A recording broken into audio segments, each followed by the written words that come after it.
Welcome to the first entry in our journey through Fate Grand Order, one of the oldest gacha games still around, based on the popular visual novel Stay Night.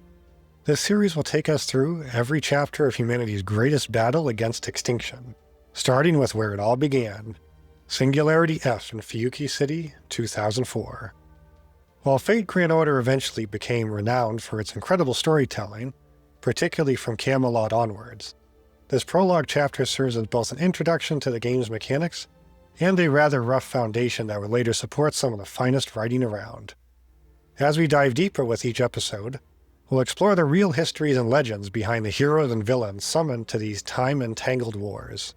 You'll meet kings, emperors, mages, writers, and even voyagers, tales woven from myth, fact, and the occasional magical misunderstanding. So let's get checked in and start.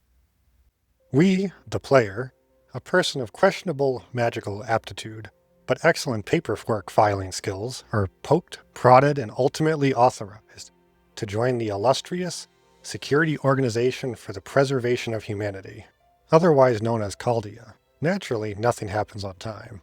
There is a delay, and we're whisked away into a battle tutorial, which I will leave for now to explain in a bit. Then the protag is awoken by a creature that appears to be the result of a dog and a rabbit mating. The game calls them squirrel-like. They are completely disoriented as a pink-haired girl asks them why they are sleeping on the floor.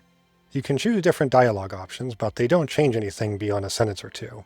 The girl, who will soon be known as Mash, explains that Fu has a special license to roam Chaldea's halls, which is more than can be said for most of its staff. She's surprised to see the creature take an interest in the MC, as the creature's affections are usually reserved for herself. No one can ever resist the allure of a protagonist. A man with long brown hair and a green suit interrupts, introducing himself as Lev Lainur, a tech for the company. He's here to explain why you're here, which is always reassuring when you can't remember how you got here in the first place. Out of 48 candidates selected to join Chaldea, 10 are amateurs, like the protag, whose magical talents are, shall we say, theoretical at best. Some were recruited simply to fill out the numbers, which is always a reassuring thing to hear when the fate of humanity is at stake. The main character, Litsuka Fujimaru, which you can choose to be male or female, lovingly nicknamed Gudao or Gudako, respectively by the fans, as tradition and personal superstition demand, I picked the female lead. One must respect the rituals. It turns out the reason for Fujimaru's impromptu nap is that simulation battles can drain the untrained of their energy, leaving them to wander the halls in a state best described as magically jet-lagged. But there's no time for a checkup because orientation is starting, and nothing, absolutely nothing, gets in the way of a good orientation. The director of Chaldea is Olga Marie Inemisphere, and we don't hear anything else as Fujimaru ends up falling asleep again and only regains consciousness in the hallway while being helped by Mash. It turns out the protag was slapped by Olga. What a woman. Because of this incident, Fujimaru is unceremoniously dropped from the first mission roster, while Mash heads back after escorting them to their room. Fu, ever the loyal guardian, stays behind to keep watch. Inside the room we meet Dr. Roman, nicknamed Romani, a dude who carries a really casual air about him. He also got thrown out by Olga for making people feel too at ease. Roman explains a bit that this facility is at 6,000 meters high on a mountain, that Lev developed a lens used for a telescope to observe Chaldeus, and such. But it's so meaningless to a new player dropped right in. It's just technobabble, sci-fi buzzwords to our ears. Even to those who have experienced other Fate media. I have a very high tolerance for this stuff and will wait to connect pieces, but this can really throw off new players. Lev soon calls Romani in to help with the new team. As they say goodbye, the lights go out. An announcement crackles over the speakers. The central command room is on fire. An explosion shakes the building. They rush in to find no survivors, the room engulfed in flames, except for the mysterious machine at the center, remains untouched. Romani bolts to start the backup generator, then Fujimaru spots Mash, gravely injured. As they try to pull her to safety, the door is slammed shut. The orb in the center, Chaldeus itself, declares the future beyond 30 years is a blank slate. It chooses Fujimaru as new master. As they begin to be whisked away, Mash asks them to hold her hand. Fujimaru wakes up again, this time to the enthusiastic ministrations of Fu, who seems to have taken on the role of an alarm clock with fur in a disregard for personal space. This marks the third knockout in under 20 minutes, which is surely a new record. Romani, ever the optimist, is delighted to see Fujimaru conscious, and even more surprised to find that Mash has survived, and upgraded her wardrobe by fusing with a servant. Nothing says new lease on life like magical armor and existential confusion. This servant was provided to one of the masters who were heading on the mission. The master died in the explosion and they offered to form a contract with her, letting them both survive. I guess for those who don't know the rules of Fate's world, although I'm unsure who is clicking on this that doesn't, beyond my friends. I don't have any weeb friends really. But in the absolute simplest terms, heroes and legends from history can be summoned to battle, like King Arthur or Alexander the Great. Sometimes even those whose specialty wasn't battle, but were legendary in other ways, like Shakespeare. The summoner is referred to as a master, and the summoned being a servant. The pact is called a contract that connects them. Mash here has a very unusual situation going on. The servant and her actually fuse together, creating what Romani is calling a demi-servant. The true identity of her heroic spirit will, of course, remain a mystery for as long as possible. Our heroes were sent to aid 2004, January 30th, Fuyuki, Japan. Yes, back to the incident that started it all. However, things are a lot different now. The city isn't on fire because of what happened at the end of Phase 0, and what leads into Stay Night. You know what? Before continuing, let's get our timeline straight while the duo save Olga, who also ended up transported here. The world of Grand Order does not take place on the same world line as Stay Night. In Grand Order, the 2004 Fuyuki Holy Grail War is the first and only one held in Fuyuki. Spoilers ahead for Stay Night as well as other series in the extended universe. In the Stay Night and Grand Order timelines, Grail Wars function the same. They are wars fought by masters and servants to obtain the Holy Grail and make a wish. These timelines diverge due to a critical difference in the outcome and participants of the 2004 Grail War. In the Stay Night timeline, the 5th Holy Grail War occurs in Fuyuki City, where Shilo Amiya becomes a master and the story unfolds through 3 unique routes: Fate, Unlimited Blade Works, and Heaven's Feel. Each route explores different outcomes, but centers on the same core cast of masters and servants, with the war's conclusion shaping the world's future in subtle ways. The most important fact is in all 3 of these routes, the Grail is always destroyed. In contrast, the Grand Order timeline branches off, because the 5th Holy Grail War, as depicted in Stay Night, never occurs in the same way. Instead, the Chaldea organization, led by Master Marisbury Hemisphere, the father of Olga, and his servant Solomon, successfully wins the 2004 Grail War and uses it to obtain the resources needed to further his ambitions with Chaldea. This victory completely alters the course of history. Naturally, none of this is actually explained to the player during the opening chapter. After saving Olga, connections are re-established with Romani back at Chaldea. The situation is pretty dire with all the masters being in critical condition and placed in cryopreservation, with the small hope of being able to save them later. Olga is not happy with the situation, or the fact the person who saved her is the same dude who fell asleep during her speech, but she decides to continue on and at least investigate the Singularity.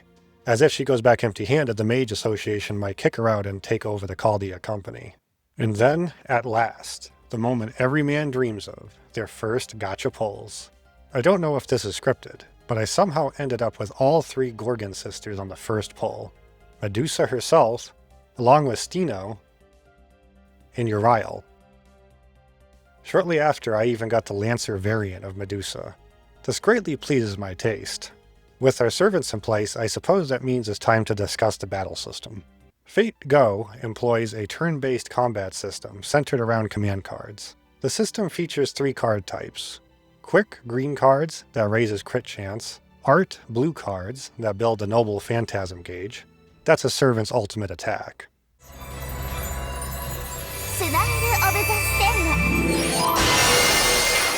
And Buster, red cards that deal extra damage.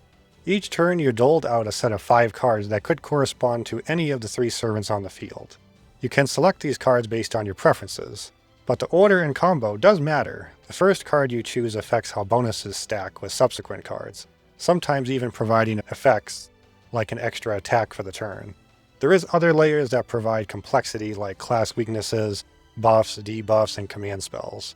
But I'll save those for future episodes as they become more relevant.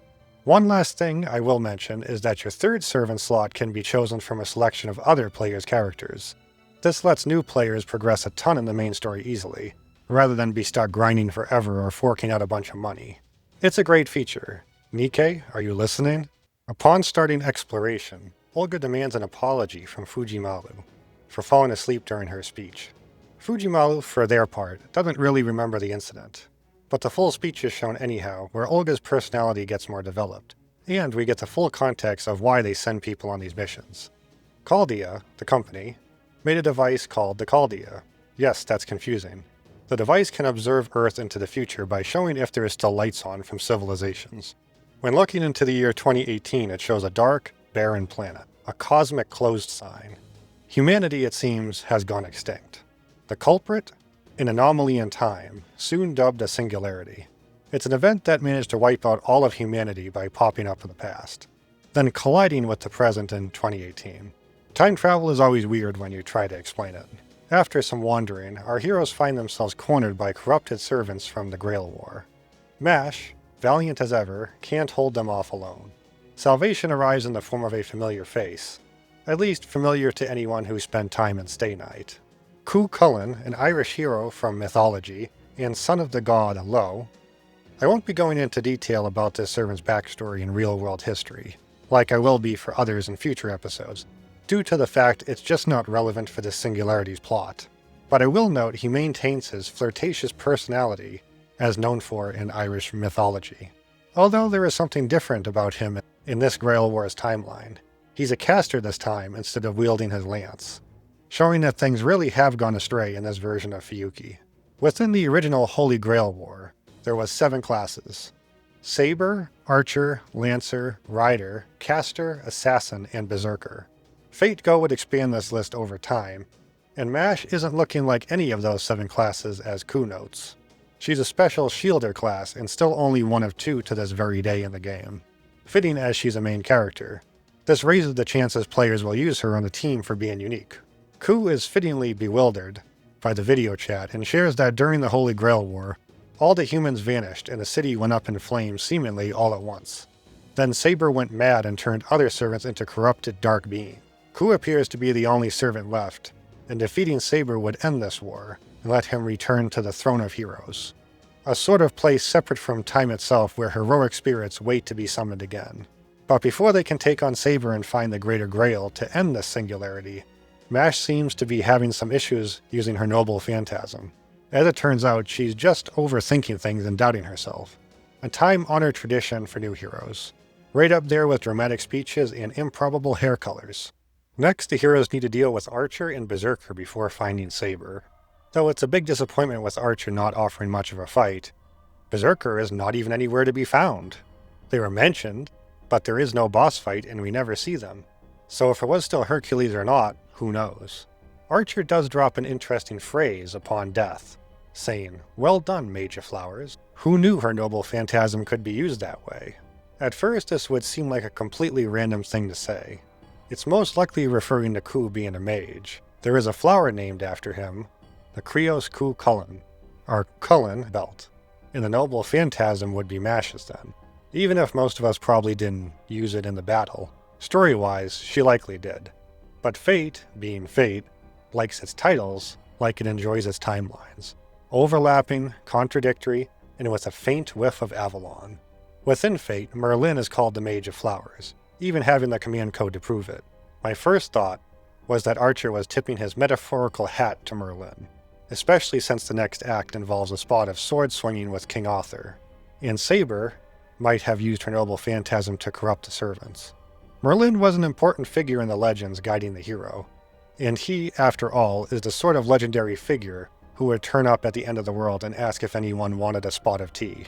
Soon after they find the Grail, the Greater Grail to be exact, like the main timeline, this one was also designed by the Ainsburns. Standing before it is King Arthur herself, or Artoria, as the female king is called, having concealed her gender for political reasons. This time she's looking very different, taking on a dark form with black armor. This isn't the shining knight of legend. No. This is Arturia Alter, back from the Heaven's Feel route, corrupted by the Grail's curse. This is the king's tyrannical side, usually kept locked away with the other royal regrets. King Arthur never failed in public, but she carried enough doubts and grief to fill a round table. I find it really funny how Ku is shocked when Alter talks. Dude legit didn't think she could speak? Why? Maybe she just didn't want to say anything. Did you ever even try to say anything to her before? To be fair, most of your time has been spent running away from her, so perhaps small talk wasn't high on the agenda. The fight starts with both Alter and Mash using their noble phantasms, setting the scene well and building hype. She's not a difficult fight. Focus on attacking and build the NP gauge to win. I had Mash buff everyone's defense, and worked to build up Ku's own NP gauge. Wicker Man is just really cool, by the way.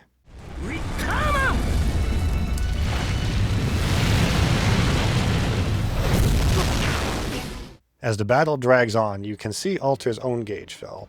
I defeated her before that ever happened, unfortunately, though she did take out Mash since she was only a level 8. But you did well, buffing everyone. In a twist worthy of a comedy, Alter was finally defeated by my level 1 Urael. After the battle, Alter muses about how her power weakened, and she shows no sign of worry, and says how the Grand Order, that is, the battle for the Holy Grail, has only begun. Then she fades away, defeated, and Ku, as predicted, follows suit. Olga begins to wonder how Alter knew the term Grand Order, but is interrupted by a mysterious voice, saying that it has underestimated Fujimaru. It's Lev, who has survived the blast, and with a grin that could curdle milk, he sneers at the team, branding them trash that can't even follow orders, because nothing says villain reveal like a good old-fashioned insult and dramatic entrance. Mash right away recognizes that something is wrong, and tells the others to get back. Yet Olga is just relieved to see Lev alive. She wouldn't know what to do without him. She has no clue how to even begin to run Chaldea. As it turns out, Lev was the one to set up the explosion, and place the bomb right under Olga's feet. So she actually didn't survive the explosion. The Olga standing before them now is simply what was left of her consciousness uploaded through time. She never had the potential to ray shift before, but now, it's because she's already dead. If she returns, she'll simply cease to exist, gone forever. He grabs the Holy Grail and shows them the future of Earth, a molten planet where no life could ever hope to exist. That's when I wondered, with near infinite possibilities in space and time, why did they start at Fuyuki again exactly? Is there a cosmic law that mandates all magical disasters must begin in the same city? There is one way I can see why they immediately started off at the Fuyuki incident, beyond nostalgia baiting. The core plot of Grand Order is all about hopping through history, patching up anomalies, and generally fixing things that have gone spectacularly sideways in time. The Fuyuki incident is one piece of history, in universe history at least, that is reasonable to assume players who downloaded this on launch day hundreds of years ago would know. At least that's my assumption as to why. It's the narrative equivalent of starting a history lesson with, "Once upon a time, man discovered fire." To get a second opinion, I turned to a most beautiful friend of mine, someone who loves this series with the kind of devotion usually reserved for the very gods above. I asked their thoughts on Singularity F, expecting wisdom, or at least a passionate rant. Instead, I got this, verbatim. There is no answer to give. I didn't feel anything. No positive, no negative. No disappointment, no praise. And honestly, that sums up the introduction better than I ever could. It's not bad, not good, just there. Like a cup of tea you forgot about until it's gone cold. Technically still tea, but not exactly inspiring poetry. It's difficult to write about. It's mostly a big exposition dump with a touch of fan service. And to be honest, it doesn't even do a good job explaining things. Like, I didn't even realize Chaldea is the name of the company, but it's also the name of that device. Just listen to these lines during Olga's speech. Chaldea has achieved many results to date. The development of observation Saber Demon, Laplace, the global environment model Chaldeus, completion of the near-future observation lens Saber, the heroic spirit summoning system Fate, and the launch of the Spiritron calculation engine Trismagia. This means nothing to the player other than they made fancy stuff that can see into the future and observe other timelines. I understand as a writer it all makes sense in your mind, but to drop it all at once and so quickly doesn't work. Esoteric concepts like good fudge and plot twists need to be introduced gradually, savored over time, not served in one indigestible lump. There is, however, one thing it did succeed with, and that's Olga Mary Amisphere's character.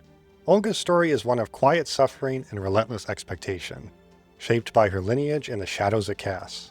This is not the same girl you might know from the El Malloyd Case File series that takes place on the main Stay Night timeline. There, her father never even participated in the Holy Grail War. Hence, he didn't get the Grail. This led to him eventually abandoning his daughter after finding her useless with little magic potential. She ended up in the care of another family. Sadly, her guardian eventually was murdered, and she helped find the killer using her magic abilities. Afterwards, she would obtain a circle of friends at school, finally gaining acknowledgement. Here in Grand Order, her situation was even more unfortunate. As stated before, in 2004, after winning the Holy Grail War, her father, Marsbury, wished for the resources to make his ambitions come true at Chaldea. Come 2012, after building up his business, he was found dead by a mysterious suicide. Olga stepped into the ruins of his legacy, only to uncover the dark experiments he conducted on people. The weight of these revelations crushed her, leading to anorexia born of stress and despair. Coupled with her discovery that she lacked the aptitude to be a master, she suffered a profound breakdown. Ku actually mentions at one point here, during Singularity F, that her magic receptors are exceptional, and wonder if she has some curse on her that binds her from being a master. Most likely it's her own mental anxiety tying her powers in knots. During her speech back at base, Olga struggled to get the new masters under control, after stating that their one job is to protect humanity and that lineage doesn't matter. The new hires turned on her. In the world of fate, a mage's ancestry is everything, etched visibly in the magical crests passed down through generations. Olga had a lot to bear, and failing meant heavy social ostracization from the entire circle they likely grew up in. She is carrying the burden of leadership long before she could have been ready. And now, the cruelest blow. Olga is cast to her death by Lev, the man she trusted as a father figure. The spiritrons within Chaldea dissolve matter at the molecular level, and because she was thrown into this device, her death is eternal, unending, even after the singularity dissolves, for it remains tethered between dimensions. Her fate is a bleak one, to die alone, unfulfilled, friendless, and forever tormented by the very machine she devoted her life to. After this, Lev reveals a chilling vision. Anything beyond Chaldea's protective field will burn away just as Fiyuki City did, and cease to exist entirely once the year turns to 2018. He declares that humanity has been rejected by time itself, and by its own folly, as the singularity crumbles into oblivion.